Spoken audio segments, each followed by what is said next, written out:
Le Santiago Bernabéu s'était figé dans un silence étrange au moment où le ballon glissa vers la bande gauche. Là, Alexander-Arnold, impassible, avec ce calme presque insolent de ceux qui savent que le chaos n'est qu'une illusion passagère, leva la tête à la recherche de Mbappé. Ce Real Madrid-là n'était peut-être pas celui que le grand public attendait, mais il ressemblait en tout point à celui que Xavi Alonso avait promis. Une équipe libérée de toute crainte, assumant un football audacieux, avec des pistons lancés comme des chevaux fous et un double pivot réglé comme un mécanisme d'horlogerie suisse, même si, parfois, certaines pièces semblaient grippées. Depuis des mois, la presse madrilène se perdait en conjectures sur le premier 11 de l'entraîneur basque. Mais personne n'avait osé imaginer que, pour ses grands débuts sur le banc merengue, Fran Garcia deviendrait l'un des protagonistes de la soirée et que Jude Bellingham, repositionné, endosserait le costume de véritable chef d'orchestre. Pourtant, lorsque le tableau d'affichage s'arrêta sur un impitoyable 4-0 en faveur du Paris Saint-Germain, la question se posa.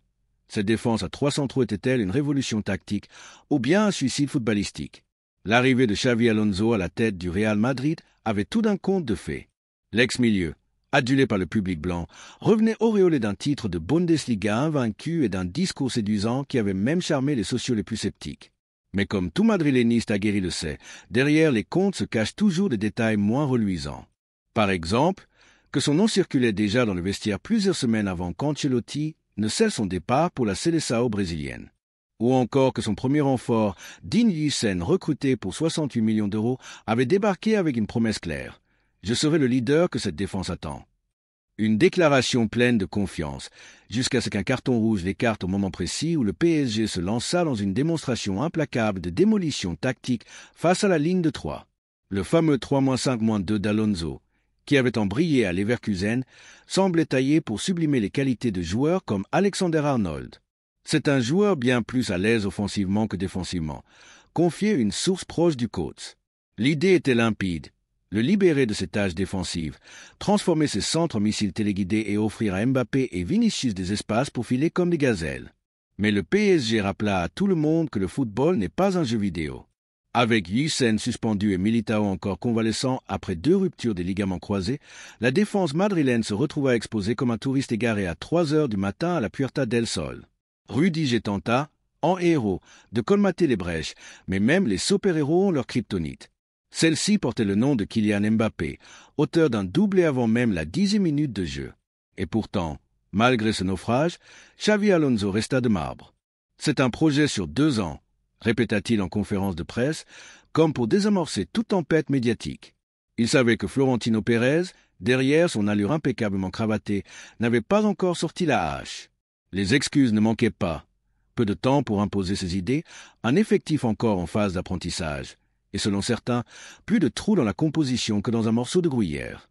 Il manque à Xavi son Xavi, glissa un proche du club, faisant allusion aux besoins urgents d'un métronome au milieu. Certes, Tchouaméni et Valverde sont des machines, mais ni l'Uruguayen ni le Français n'ont la sérénité d'un Kroos ou la vision d'un Modric. En attendant, c'est Arda Güler qui s'était retrouvé, au mondial des clubs, propulsé en sentinelle, avec des prestations oscillant entre promesses et appels désespérés à Zubimendi. Offensivement, le tableau était plus flatteur. Mbappé, auréolé de 31 buts en Liga, trônait en bottade de oro vivante. Vinicius, lui, tentait de s'acclimater à un rôle plus axial. Mais chacun savait que le Brésilien brille surtout lorsqu'il a de l'espace pour lancer ses accélérations, et non lorsqu'il doit lutter dos au but contre des colosses de 1,90 mètres. Si Vinicius ne presse pas et ne défend pas, il doit s'asseoir sur le banc, trancher une analyse post-match. Ce fut alors que surgit Gonzalo Garcia, le jeune Cantrano devenu révélation du tournoi. Il a l'instinct d'un vrai buteur, le loua à Alonso, une phrase qui sonnait comme un avertissement pour Endrick, partir en prêt ou s'habituer au banc. Cette gifle parisienne laissa des cicatrices, mais aussi des leçons. D'abord, qu'Alexander-Arnold aura besoin de temps pour s'adapter. 15 années à Liverpool ne s'effacent pas en 3 semaines. Ensuite, qu'un système sans latéraux classique peut paraître brillant, jusqu'à ce qu'un adversaire capable de jouer à l'intérieur ne le réduise en miettes. Le football t'oblige à être flexible, admit Alonso, presque en s'excusant de ne pas avoir anticipé le but de Marquinhos au corner. À l'aube du début de la Liga, le Madrid de Xavi Alonso se prépare à son premier vrai test, une équipe qui promet du spectacle, mais qui boite encore défensivement et qui dépend excessivement des éclairs individuels. Le dénouement, comme toujours au Real Madrid, reposera sur 2 piliers, la patience et les résultats. Car au Bernabéu, Les projets à long terme durent rarement plus longtemps qu'une glace en plein mois d'août. Mais Alonso, avec son calme imperturbable et son discours réfléchi, semble en avoir conscience. « Nous grandissons », répète-t-il, tout en ajustant son système, testant Gullit au milieu et priant pour un retour rapide de Militao. Son message est limpide. Ceci n'est pas un sprint, mais une véritable course de fond. Et si l'on connaît le Real Madrid, on sait qu'une telle course promet des buts, des cris et une bonne dose de drame. La conviction tactique de Xavi Alonso, aussi discrète soit-elle, avait quelque chose d'irrésistible, même pour les plus sceptiques. Lors des entraînements, le changement était tangible. Là où auparavant régnait une certaine rigidité, on voyait désormais des mouvements plus fluides, presque chorégraphiés, rappelant un ballet bien orchestré, même si, parfois, quelques maladresses venaient rompre cette harmonie avec une touche presque comique. Jude Bellingham, notamment, poursuivait son adaptation à ce nouveau rôle de milieu relayeur créatif, un poste qui demandait plus de patience qu'un enfant le jour de Noël. Parfois, il veut tout faire lui-même, plaisantait un coéquipier, mais quand il trouvait la bonne connexion avec Mbappé, on avait l'impression qu'il jouait dans une autre dimension. De son côté, le Français démontrait sans cesse pourquoi Florentino Pérez avait attendu si longtemps avant de le recruter. Son accélération demeurait si fulgurante que même les caméras à haute vitesse peinaient à le suivre. Pourtant, tout n'était pas aussi idyllique. Cette défense à 3 centraux, ce fameux expériment allemand, qui avait si bien fonctionné à Leverkusen, vacillait dangereusement, à l'image d'un château de cartes fragile sous un vent violent. Antonio Rudiger, le seul joueur qui semblait parfaitement comprendre les consignes d'Alonso, jouait le rôle de traducteur improvisé entre l'entraîneur et le reste de la défense. « Ce n'est pas compliqué », répétait inlassablement l'Allemand. « Il faut juste rester vigilant, couvrir les espaces et ne pas s'endormir. » Facile à dire quand Mbappé fond sur toi à la vitesse d'un train à grande vitesse. Dans les tribunes, les supporters commençaient à se diviser entre ceux qui réclamaient de la patience. C'est la première année, et ceux, fronçant les sourcils, qui rappelaient que, dans ce club, la première saison est souvent la seule accordée. Si c'était Liverpool, il aurait 5 saisons pour construire son équipe, murmurait un abonné au bar du Bernabéu. Mais ici, où tu gagnes la Ligue des Champions, où on te réclame ta démission par WhatsApp. Conscient de ces pressions énormes, Alonso choisissait la transparence comme meilleure stratégie. À chaque conférence de presse, à chaque interview, il rappelait que c'était un processus long. On ne va pas changer 10 ans de football en 2 semaines, insistait-il, en s'appuyant sur les statistiques de possession et de récupération. Ces chiffres, selon lui, démontraient que l'équipe avançait dans la bonne direction. Mais tout le monde savait que, au Real Madrid, les statistiques ne comptent vraiment que lorsqu'elles s'accompagnent de trophées. Pendant que l'équipe continuait d'ajuster les pièces de son puzzle, le mercato s'animait de nombreuses rumeurs. Zubimendi, le cerveau de la Real Sociedad, revenait avec insistance comme cible prioritaire pour apporter l'équilibre tant recherché au milieu. « Si tu veux jouer avec un seul pivot, il faut que ce soit le meilleur », avait confié Alonso en privé, laissant entendre que l'été pourrait réserver des surprises. En attendant, il devait composer avec ce qu'il avait. Un Tchouaméni qui court comme une moto mais distribue le jeu comme une bicyclette, un Valverde infatigable mais plus habitué à filer vers la surface qu'à organiser le jeu, et un Arda Güler, talentueux certes, mais encore tout frais, avec la naïveté d'un gazon fraîchement coupé. Le match face au PSG avait été un choc brutal, mais aussi une précieuse leçon. Maintenant, il s'agissait de prouver si ce système était vraiment une révolution ou simplement un nouvel épisode raté dans la longue liste madrilène. Alors que les projecteurs s'éteignaient et que le Bernabéu se vidait, Alonso demeurait dans son bureau, examinant en boucle les séquences vidéo. Avec la détermination de celui qui sait que dans ce club, c'est l'histoire de ceux qui ne renoncent jamais qui s'écrit. Si tu veux savoir comment cette histoire va se terminer, abonne-toi. Je te garantis que même le meilleur scénariste hollywoodien ne pourrait imaginer ce qui vient. La nuit tombait sur Valdebebas tandis que les lumières du terrain d'entraînement restaient allumées, illuminant un Xavi Alonso solitaire, main dans les poches de son survêtement, observant l'équipe de maintenance ranger les cônes et barrières des exercices tactiques. Son regard, toujours analytique, semblait chercher des réponses inscrites dans les lignes du gazon.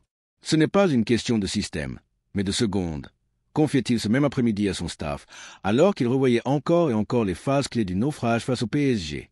Ces fractions de secondes où la défense organisée se transformait en champ de mine, ces instants où la communication faillait, où l'adversaire trouvait l'espace parfait, comme si Madrid leur avait envoyé une invitation géolocalisée pour marquer. Dans le vestiaire, l'atmosphère était loin de ce que l'on pourrait imaginer après une déroute aussi humiliante. Pas de cris, pas de portes claquées, pas de silence gênant précédant la tempête.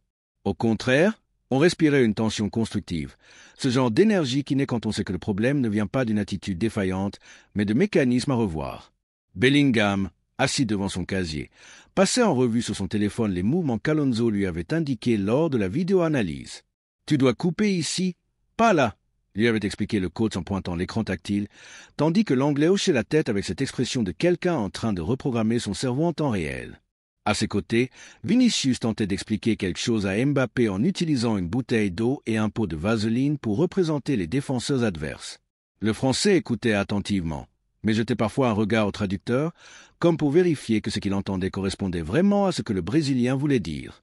Dans la salle de physiothérapie, Militao s'entraînait sous les mains expertes et préparateurs physiques, qui tentaient d'accélérer sa guérison sans forcer l'impossible. « Si je reviens une semaine avant la date prévue, tu me mets titulaire », plaisantait le défenseur, même si tout le monde savait que son retour était la pièce maîtresse capable de rétablir l'équilibre défensif.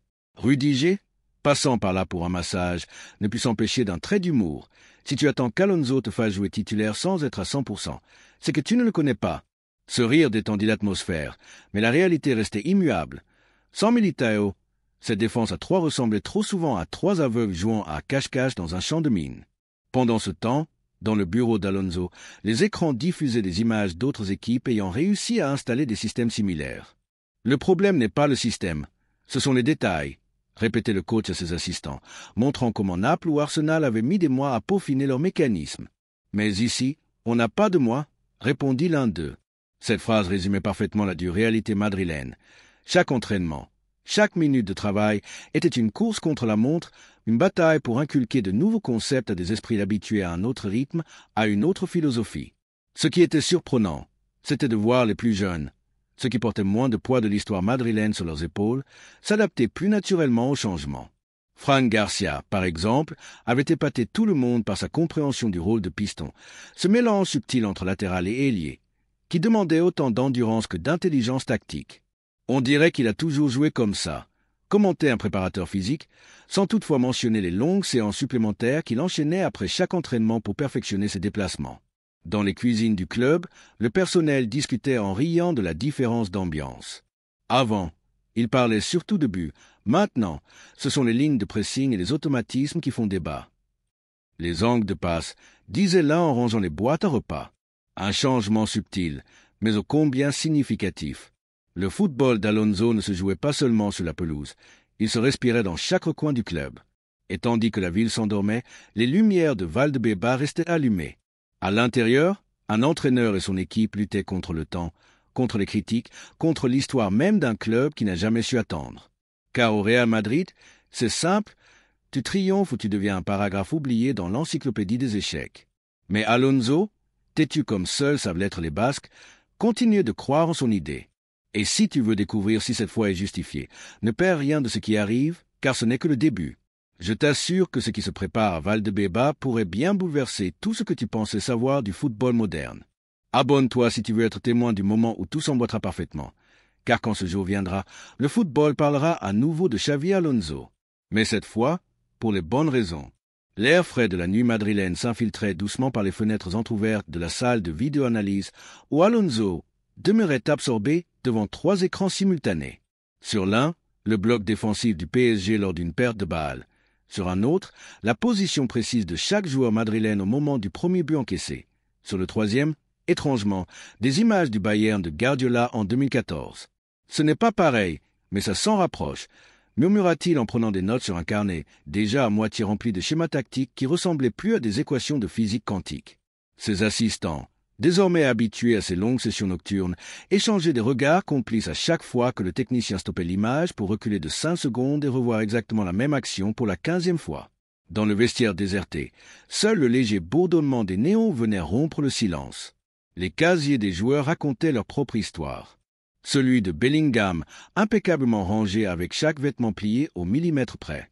Celui de Vinicius, chaos organisé mêlant chaussures colorées et chaînes en or. Celui de Rudiger, où trônait une photo de famille aimantée. Sur le banc central, un iPad avait été oublié, affichant le rapport de scouting du prochain adversaire, ouvert à la page des joueurs les plus dangereux. Les traces de doigts sur l'écran montraient que plusieurs joueurs l'avaient consulté avant de partir. La cuisine du club, désormais silencieuse, gardait les preuves du changement nutritionnel imposé par Alonso. Là où s'empilaient jadis des plateaux de pâtes et de riz, s'alignaient désormais des smoothies protéinés personnalisés, chacun étiqueté aux couleurs des besoins caloriques de chaque joueur. Le chef, un moustachu présent au club depuis 20 ans, se grattait la tête chaque matin face aux nouvelles consignes du département médical. À mon époque, avec la quintadelle buitre, on mangeait du cocido et on buvait de la bière après les matchs, racontait-il, tout en reconnaissant que désormais, la récupération était bien plus rapide. Dans la salle de musculation, vide à 7 heures, les machines restaient chaudes après le dernier passage des joueurs. Les données des séances de force étaient enregistrées sur des tablettes que le staff analyserait pour ajuster les charges. Fait intéressant, aux côtés des poids classiques, plusieurs appareils de pointe travaillaient désormais la proprioception et l'équilibre, ces petits détails qui font la différence entre recevoir un ballon au contrôle ou le faire comme un canard éméché. Les agents de sécurité effectuaient leur ronde nocturne, conscients que, quoi qu'il arrive, le spectacle devait continuer. Encore un soir où le mystère finit tard, commentait l'un d'eux en regardant les lumières encore allumées dans la salle technique. Oui, mais depuis son arrivée, aucun joueur ne s'est plaint de rester après l'entraînement, répondait l'autre. C'était vrai, il y avait quelque chose dans la manière d'Alonso d'expliquer les choses, ce mélange de savoir profond et de passion contagieuse qui faisait que même les vétérans restaient volontiers pour revoir les phases de jeu ou travailler des détails précis. La salle de presse, désormais vide, offrait un silence presque pesant. Les micros éteints semblaient reprendre leur souffle, comme pour se préparer à la prochaine rafale de questions. Sur la table principale, un exemplaire oublié du marca titrant en une « Alonso ». Erreur de calcul, reposait à côté des notes que l'entraîneur avait laissées après sa dernière conférence. Entre les lignes, on pouvait deviner la trame de sa stratégie médiatique. Ne pas répondre aux attaques frontales, reconnaître les erreurs sans excès de dramatisation, et toujours amener le discours à l'idée centrale, celle d'un processus qui exige du temps. Alors que la première lumière de l'aube commençait à filtrer par les vitres, Alonso éteignit enfin ses écrans et rongea ses carnets. Dans son esprit, le Real Madrid qu'il imaginait, une machine huilée à la perfection, mêlant l'âme traditionnelle du club et les concepts les plus novateurs du football, se rapprochait, ne serait-ce que d'un pas, de la réalité. Chaque observation, chaque ajustement tactique, chaque échange discret avec un joueur était une pierre posée sur ce chemin. Il savait que la route serait semée d'embûches. Mais il savait aussi ce que les critiques avaient tendance à oublier. Dans le football, comme dans la vie, les grandes révolutions ne s'annoncent pas avec fracas. Elles avancent, invisibles et obstinées, portées par ceux qui comprennent qu'ils construisent quelque chose de précieux. Et si tu veux voir cette révolution silencieuse se forger, ne détourne pas le regard, car quand ce projet éclora, et il éclora, beaucoup se souviendront de ces jours de doute comme du commencement d'une épopée. Toi, spectateur attentif, tu pourras dire que tu l'as vu naître. Le projet de Xavi Alonso au Real Madrid est une entreprise audacieuse, presque un pari fou, mais fascinant. Ce n'est pas seulement un plan tactique, c'est un travail de fond qui pourrait redéfinir l'identité même du club pour les années à venir. Ce qui avait commencé comme un rêve romantique, le retour d'un ancien joueur devenu penseur du jeu, s'est mué en une reconstruction méthodique où chaque aspect, de la nutrition aux exercices de proprioception, est calibré avec précision. Les défaites initiales, comme ce 0-4 cinglant face au PSG, n'ont pas brisé la détermination du Basque. Elles sont devenues le carburant de son obsession, bâtir un système fusionnant l'ADN madridista et les innovations les plus pointues du football contemporain. Et l'essentiel n'est pas dans les schémas tactiques ou les exercices de pressing. Il réside dans le changement de culture qu'Alonso instille à Valdebeba. On le voit dans les séances supplémentaires disputées au cœur de la nuit, dans la patience avec laquelle Mbappé écoute Vinicius lui expliquer des déplacements à l'aide de simples bouteilles d'eau, ou encore dans la façon dont Bellingham adapte son jeu pour devenir le chef d'orchestre dont l'équipe a besoin. Ce n'est pas un système de jeu, c'est une philosophie qui imprègne tout, du vestiaire jusqu'aux cuisines, où même le chef a dû réinventer ses menus. Les défis restent immenses. La défense à 3 montre encore des failles face à une pression haute. Le milieu manque de ce maestro qu'Alonso fut autrefois. Et certains, comme Alexander-Arnold, doivent s'adapter à des rôles inédits, un processus plus long que ce que Madrid accepte d'ordinaire. Mais Alonso a quelque chose que les résultats bruts ne mesurent pas, la conviction. Celle qui le garde éveillé devant des vidéos jusqu'à l'aube. Celle qui pousse Rudiger à traduire la vision tactique du coach à ses coéquipiers. Celle qui encourage Militao à hâter sa convalescence pour stabiliser la défense. Le succès de ce chantier ne se jugera pas au bout de quelques matchs, ni même à la fin de la première saison. Il dépendra de la capacité d'Alonso à défendre sa vision face aux critiques, de la patience d'une direction habituée aux victoires immédiates et surtout de la foi des joueurs qui, visiblement, croient en la construction de quelque chose d'historique. Quand ce système tournera à plein régime, et tout laisse à penser qu'il y parviendra, on pourrait voir naître l'une des équipes les plus redoutables et adaptables du football moderne. Le Real Madrid version Alonso est, par essence, une promesse, celle que tradition et innovation peuvent coexister, que les échecs initiaux ne sont que des marches vers la gloire, et que même dans un club obsédé par le présent, il existe un espace pour bâtir un futur exceptionnel. Ce qui s'annonce ne sera ni simple, ni rapide, ni linéaire.